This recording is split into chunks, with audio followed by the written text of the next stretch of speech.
BRS working president KTR వేసిన health committee ఇవాల్టి నుంచి క్షేత్రస్థాయిలో పర్యటించనుంది.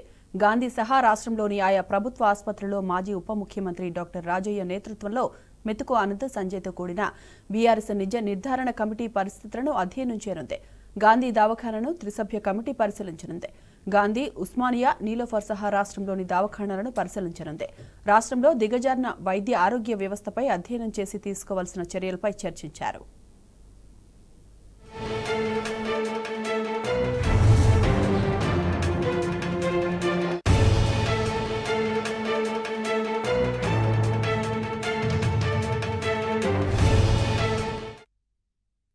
మరోవైపు బీఆర్ఎస్ త్రిసభ్య కమిటీకి కాంగ్రెస్ సర్కారు అడుగడుగున అడ్డంకులు సృష్టిస్తోంది. ప్రభుత్వ ఆసుపత్రుల్లో పరిస్థితులను అధ్యయనం చేస్తే బండారం బయటపడతదని భయంతో నిర్బంధాలకు తెగబడుతోంది.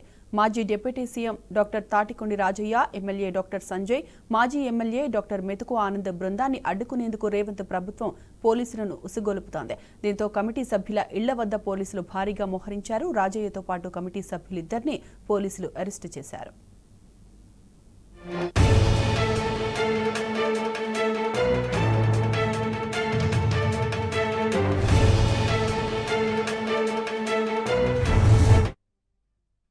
ఆసుపత్రులకు వెళ్లి పరిస్థితులను పరిశీలిస్తామంటే ప్రభుత్వం ఎందుకు భయపడుతోందని కమిటీ సభ్యులు బీఆర్ఎస్ నేతలు ప్రశ్నిస్తున్నారు. రాజకీయాల కోసం కాకుండా ప్రజలకు మరింత మెరుగైన సేవలు అందేలా ప్రభుత్వానికి సూచనలు చేస్తామంటే సర్కారు అన్యాయంగా వ్యవహరిస్తోందని మండిపడుతున్నారు. ప్రభుత్వం ఇప్పటికైనా పిరికిపంద చర్యలను ఆపాలని ఆగ్రహం వ్యక్తం చేస్తున్నారు. ఇక ఇదే అంశానికి సంబంధించిన పూర్తి డీటెయిల్స్ మా ప్రతినిధి వంశీ అందిస్తారు. వంశీ, చెప్పండి, త్రిసభ్య కమిటీ పర్యటనకు సంబంధించిన అప్డేట్స్ ఏంటి వంశీ? వైద్య ఆరోగ్య శాఖ పరిస్థితి ఎలా ఉంది, ప్రజలకు ఎలాంటి వైద్య సేవలు అందుతున్నాయి అనే అంశానికి సంబంధించి అధ్యయనం చేయడానికి, ఆసుపత్రుల స్థితిగతుల పైన అధ్యయనం చేయడానికి బీఆర్ఎస్ పార్టీ ఒక త్రిసభ్య కమిటీని ఏర్పాటు చేయడం జరిగింది. ఆ యొక్క కమిటీలో మాజీ ఉప ముఖ్యమంత్రి రాజయ్య, దాంతో పాటుగా ఎమ్మెల్యే సంజయ్, దాంతో పాటుగా మెతుకు ఆనంద్, వీళ్ళ ముగ్గురిని కూడా అందులో సభ్యులుగా ఏర్పాటు చేసినటువంటి పరిస్థితి కూడా మనం చూస్తా ఉన్నాము. వీరు ముగ్గురు కూడా ఎక్స్పర్ట్స్ అయినటువంటి డాక్టర్స్ గా మనం చెప్పొచ్చు. ప్రధానంగా ఈ యొక్క ఏదైతే ఆసుపత్రిలో గత కొద్ది రోజుల నుంచి కూడా విష జ్వరాలు ప్రబలుతుంటే ప్రభుత్వం నిర్లక్ష్య ధోరణితో వ్యవహరిస్తా ఉంది. ప్రజలకు వైద్య సేవలు అందించడంలో పూర్తిగా విఫలమైనదని కూడా మనం ప్రధానంగా చెప్పుకోవచ్చు. దాంతో పాటుగా గత కొద్ది రోజుల క్రితం గాంధీ ఆసుపత్రిలో జరిగినటువంటి మాతా శిశు మరణాల పైన సంబంధించి కూడా ఒక అధ్యయనాన్ని నిర్వహించి ప్రభుత్వానికి ఒక నివేదిక ఇవ్వాలనుకుంది బీఆర్ఎస్ పార్టీ. దానికి సంబంధించి కూడా అటు BRS party working president KTR ఒక కమిటీని ఏర్పాటు చేసినటువంటి పరిస్థితి కూడా మనం చూస్తా ఉన్నాము.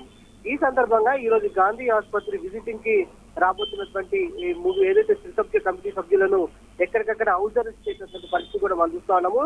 మాజీ ఉప ముఖ్యమంత్రి డాక్టర్ రాజయ్య కావచ్చు, ఎమ్మెల్యే సంజయ్ కావచ్చు, దాంతో పాటుగా బీఆర్ఎస్ నాయకుడు మెతుకు ఆనంద్కి సంబంధించి కూడా వారిని ఎక్కడికక్కడ గృహ నిర్బంధం చేసి ఏదైతే అరెస్ట్ చేసినటువంటి పరిస్థితి కూడా మనకు కనిపిస్తా ఉంది. పోలీసులు కూడా భారీ ఎత్తున వారి నివాసాల వద్ద మోహరించినటువంటి పరిస్థితి కూడా మనకు కనిపిస్తా ఉంది. వారిని ఎట్టి పరిస్థితుల్లో కూడా బయటకు రానివ్వబోమని కూడా వారు ఏదైతే పోలీసులు చెప్పినటువంటి పరిస్థితి కూడా మనకు కనిపిస్తా ఉంది. రాష్ట్ర ప్రభుత్వ అధినేతల నుంచే తమకు స్పష్టమైనటువంటి ఆదేశాలు ఉన్నాయని కూడా, మిమ్మల్ని బయటకు వెళ్ళనివ్వద్దని కూడా తమకు ఆదేశాలు ఉన్నాయంటూ బాహాటంగానే పోలీసులు చెప్పినటువంటి పరిస్థితి కూడా మనకు కనిపిస్తా ఉంది.